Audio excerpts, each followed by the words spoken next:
विद्यालय स्वस्थ एवं कल्याण कार्यक्रम के अंतर्गत जिला शिक्षा अधीक्षक के द्वारा उद्घाटन करते हुए प्राचार्य महोदय ने पुष्पगुच्छ प्रदान करते हुए इस कार्यक्रम के उद्घाटन सत्र में राधाकृष्णन के तस्वीर पर माल्यार्पण करते हुए सभी डीआरजी उपस्थित हुए और उन्होंने कार्यक्रम का उद्घाटन किया। इस कार्यक्रम के उद्घाटन में जितेंद्र ज्योति सर ने मंच संचालन किया। जय हिंद सर अपना विचार व्यक्त करते हुए, और ये हमारे मंचासीन अतिथि जिसमें C3 के सदस्य शामिल थे, ये सभी प्रतिभागी जो इस ट्रेनिंग में भाग लिए। रुपेश कुमार विश्वकर्मा अपना विचार व्यक्त करते हुए तथा ये सभी डीआरजी मंच में उपस्थित हुए। इस कार्यक्रम में हमें विद्यालयों में बहुत सारे मॉड्यूल का अध्ययन कराया गया, जिसमें 11 मॉड्यूल एनसीईआरटी तथा 5 मॉड्यूल झारखंड के संदर्भ में है।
भूपेश सर प्रथम दिवस का पुनरावृत्ति करते हुए और ये रीना मैम द्वितीय दिवस की पुनरावृत्ति करते हुए हमारे मंचासीन डीआरजी तथा सहयोगी शिक्षकगण इस प्रशिक्षण के दौरान इन्होंने अपने अपने मॉड्यूल के बारे में विभिन्न जानकारियां दी और इसे अच्छा से किया। जनरली 2 या 2 से अधिक लोगों के बीच में जब घनिष्ठ, गहरा और मजबूत जब रिश्ता हो उसी को हम लोग पारस्परिक संबंध कहते हैं। और पारस्परिक संबंध में सहयोग, समर्थन और समझौता पर आधारित होता है। सोशल मीडिया, मोबाइल का इस्तेमाल करना के कारण हम लोग आपस में संबंध कम होते जा रहा है। इस संबंध में ऑक्सफोर्ड यूनिवर्सिटी में एक रिसर्च किया गया कि संबंध और खुशी के बीच में क्या ताल्लुक है, कौन इंसान सबसे ज़्यादा खुश है। और ये पिछले साल 2022 में फरवरी महीने में ये प्रकाशित किया गया। मैं सिर्फ कोई रिसर्च बता दूंगा, लेकिन परस्पर संबंध के बारे में सर लोग बता दूंगा। तो ये संबंध के बारे में करीबन 60 साल तक स्टडी किया गया, वर्टिकल और हॉरिजॉन्टल, अपने ही स्टूडेंट के ऊपर वो रिसर्च किए। इस रिसर्च में सभी लोग शामिल थे, यहाँ तक कि अमेरिका के राष्ट्रपति भी बने कुछ लोग, कई लोग नोबेल अवार्ड विनर भी थे, कई लोग बहुत बड़े साइंटिस्ट हुए नासा में, कई बड़े बड़े उद्योगपति भी थे, और कई लोग इतने ऐसे लोग भी थे जो चोरी के आरोप में भी फंसे, और बहुत सारे लोग ऐसे भी थे जिसको फांसी की भी सजा। तो जब ये स्टडी किया गया तो पता चला कि सबसे ज्यादा खुश इंसान कौन। तो खुश इंसान में बताया गया कि जिसका संबंध सबसे ज्यादा गहरा हो आपस में, वो संबंध सिर्फ माँ बाप नहीं, हस्बैंड वाइफ नहीं, दोस्त, आप किसी स्टूडेंट हो, आपके टीचर हो, आपके समाज के साथ कितना अच्छा ताल्लुकात है, उसमें कितनी गहराई है, वो सबसे ज्यादा इंपॉर्टेंट बात आई कि जितना गहरा संबंध होगा आप उतना ज्यादा ही खुश होंगे। पैसा इंपॉर्टेंट नहीं रखता, क्योंकि बहुत सारे उद्योग आज जो हम लोग यहाँ प्रशिक्षण प्राप्त किए हैं, जिसमें 11 मॉडल तक हम लोग पहुँच चुके हैं और 5 मॉडल हम लोग का बचा हुआ है। तो आज जो हमारा विद्यालय स्वास्थ्य एवं कल्याण कार्यक्रम के तहत जो SWA के तहत हम लोग प्रशिक्षण लिए, जिसमें 11 मॉडल का हम लोग प्रशिक्षण प्राप्त किए हैं, जिसमें हम लोग को मॉडल पर काम करने के लिए लिया गया है और उस पर हम लोग को अपनी चर्चाएं भी रखनी है, अपनी बात भी रखनी है। हम लोग क्या सीख कर जाएंगे और बच्चों के बीच में हम किस तरह से उसको अप्लाई करेंगे, किस तरह से बच्चों को इससे जोड़ने का काम करेंगे, सबसे हम लोग को रूबरू होते हुए आगे बढ़ेंगे। क्योंकि सबका काम जो था वो तो हम लोग को बता दिए, अब जो धरातल पर उतारना है वो हम लोगों की जिम्मेदारी है, हम लोग कैसे उसे आगे बढ़ाएंगे। तो हम लोग का जो 11 मॉड्यूल है, जिसमें पहला है हम लोग का स्वास्थ्य बढ़ना, दूसरा है भावनात्मक कल्याण और मानसिक स्वास्थ्य, तीसरा है पारस्परिक संबंध, चौथा है मूल्य और जिम्मेदार नागरिकता, पांचवा है लैंगिक समानता, छठा है पोषण, स्वास्थ्य और स्वच्छता, सातवां है मादक पदार्थ का दुरुपयोग का रोकथाम और प्रबंधन, आठवां है स्वस्थ जीवन शैली को बढ़ावा देना, नौवां है प्रजनन स्वास्थ्य और HIV की रोकथाम, 10वां है हिंसा और चोटों के खिलाफ सुरक्षा, और 11 है इंटरनेट और सोशल मीडिया के सुरक्षित उपयोग। मिड डे मील विद्यालय में लागू करना पड़ा है। इसके तहत देखते हैं क्या है कि मिड डे मील में सरकार का अपना जो प्रोजेक्ट चलाया, तो देखते हैं कि बच्चों में बहुत से बच्चे अभी भी सही तरह से खाना खा के नहीं आते या घर पे उन्हें खाना नहीं मिलता है। अक्सर सरकारी विद्यालय में उन बच्चों को देखा जाता है। देखते हैं कि बहुत बीमारियों से वे ग्रस्त होते हैं। अक्सर देखते हैं कि पेट निकला हुआ है, शरीर सूखा हुआ है, कहीं ना कहीं उसके शरीर में कुछ का कमी है, जिसकी वजह से उसके शरीर में ऐसा हो रहा है। इसलिए कम से कम बच्चों को जो बेसिक आहार है विद्यालय में दिया जाए। बेसिक आहार में मुख्य रूप से कार्बोहाइड्रेट आ जाता है, जिसकी प्रतिशत मात्रा होती है 45 से 50% संतुलित भोजन में। इस प्रशिक्षण के दौरान विभिन्न मॉडलों के प्रस्तुतिकरण करने के लिए समूह में बांटकर ये क्रियाकलाप किया गया। टॉपिक सिलेक्ट किया है वो है इंटरनेट एवं सोशल मीडिया का सुरक्षित उपयोग। हम सभी जानते हैं कि अभी हमारा वर्ल्ड जो है वो इंटरनेट के माध्यम से बहुत अधिक जुड़ चुका है, और हमारे लिए जो इंटरनेट है वो क्या है कि पूरे वर्ल्ड को एक तरह से छोटा सा दुनिया में समेट के रख दिया है। तो इंटरनेट जो है वो त्वरित, जो कोई भी घटना जो होती है वो इंटरनेट के माध्यम से पूरे विश्व में त्वरित गति से फैल जाती है, और यह एक वर्चुअल वर्ल्ड बनाता है। और इसमें क्या होता है, इसके कुछ सकारात्मक और कुछ नकारात्मक पक्ष भी होते हैं। इसका सुरक्षित उपयोग करते हुए इसमें प्रस्तुतिकरण के दौरान द्वितीय स्थान प्राप्त करने वाले प्रतिभागियों को जय हिंद विश्वकर्मा के द्वारा पुरस्कार वितरित किया गया, जिसमें सभी प्रतिभागियों ने अच्छे से अपने मॉडल का प्रस्तुतिकरण किया था।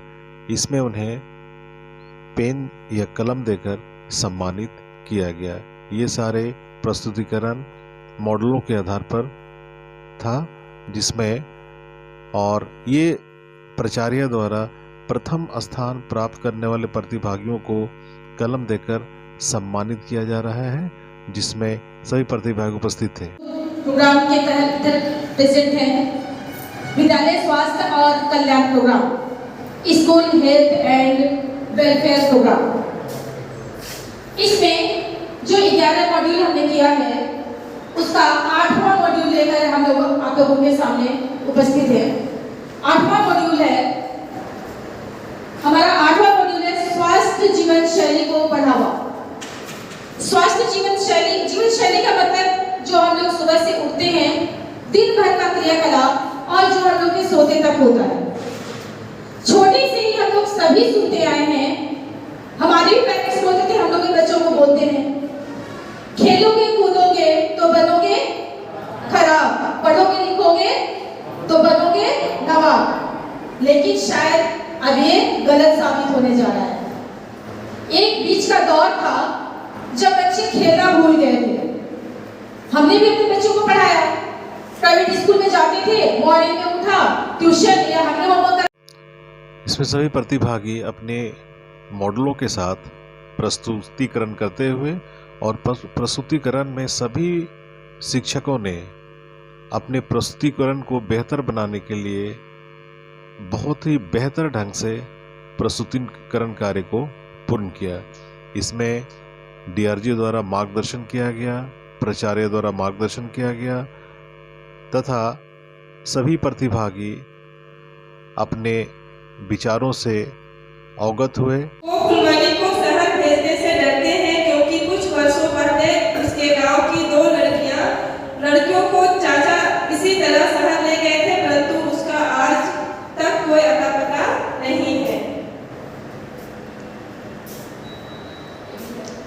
एक दिन फुलवारी अपनी माँ को समझा रही थी कि सोमरा चाचा ने उसे शहर में अच्छी नौकरी। तो मैं ये कहूँगी कि यातायात नियमों का सही जानकारी नहीं रहने के कारण, और दूसरी बात है कि दोस्तों के बीच में वो दिखाने की भावना होती है कि हम तुमसे बेटर हैं। तो ये है मेरे तरफ से। पेरेंट्स को भी सड़क के विभिन्न नियमों को नहीं पता होता है। यहाँ तक कि रोड पे जो साइन लगे हुए रहते हैं, जो सफेद पट्टी रहती है, उसके बारे में भी लोगों को नहीं पता होता है कि कहाँ से ओवरटेकिंग करनी चाहिए, किस पट्टी में हमें सीधे जाना है, इसकी भी जानकारी नहीं है।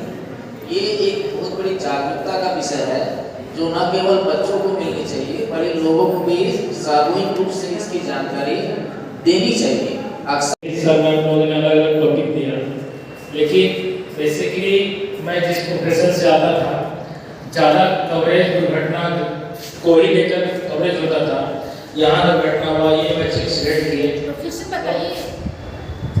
पत्रकारिता था तो उसमें बहुत सारा दुर्घटना के लिए तो ज़्यादातर कवरेज होता था। मतलब कभी कभी ऐसा होता था कि एक दिन में 3-3, 4-4 बार घटना हो जाता था। दिन भर उसी में, दिन की शुरुआत भी उसी में होती थी और अंतिम भी वही होती थी, मतलब दिन भर दुर्घटना में लगे रहे। तो ये देख के कभी कभी लगता था, कभी तो दिमाग ही नहीं। अभी जो 12th का एग्जाम चल रहा था और उसका सेकंड लास्ट पेपर था, हमारे स्कूल की बच्ची का सेंटर पड़ा हुआ था बरियारपुर, और वहाँ से एग्जाम अपने सब्जेक्ट के बच्चों से मिलने के लिए हमारे स्कूल में टीचर गए हुए थे। एग्जाम खत्म हो चुका था और सर अपने बच्चों से मिले, कैसा पेपर लिखा तुमने, किसका कैसा हुआ, किसको क्या दिक्कत हुई। इतना होने के बाद बच्चे सारे सेंटर से निकलने लगे। सर वहीं पे रुक गए कि अच्छा बच्चे की भीड़ निकल जाएगी, फिर हम लोग निकले। थोड़ी भीड़ कम हुई, सर लोग निकले वहाँ सेंटर से बाहर। मुझे लगा आधा किलोमीटर भी लोग बाहर नहीं आए, देखे रोड पे बहुत भीड़ थी, काफी भीड़ थी, अफरा तफरी मचा हुआ था। उन्होंने गाड़ी रोका और उनको डाउट हुआ कि हमारे बच्चे तो नहीं है, क्योंकि वो देखे थे कि अपने स्कूल के बच्चे उनकी गाड़ी को क्रॉस करके बहुत तेजी से उनका बाइक निकला था। जब नजदीक गए तो देखे रोड पे, बीच रोड पे वो बच्चा पड़ा हुआ है, उसका स्पॉट डेथ हो चुका था और उसके दूसरा है भारत में प्रतिवर्ष 1.5 लाख लोगों की मृत्यु प्रतिवर्ष सड़क हादसों के कारण होती है। नशा पान कर वाहन चलाना सड़क हादसों का सबसे प्रमुख कारण है। पूरे वर्ष सड़क हादसों में गंवाने वालों में 25% 2 पहिया वाहन चालक होते हैं। भारत में होने वाले सड़क हादसों में प्रतिदिन 16 किशोर युवा अपनी जान खो देते हैं। तो यह आंकड़ा चिंतनीय है। इस तरह से school health and wellness programme का समापन किया गया।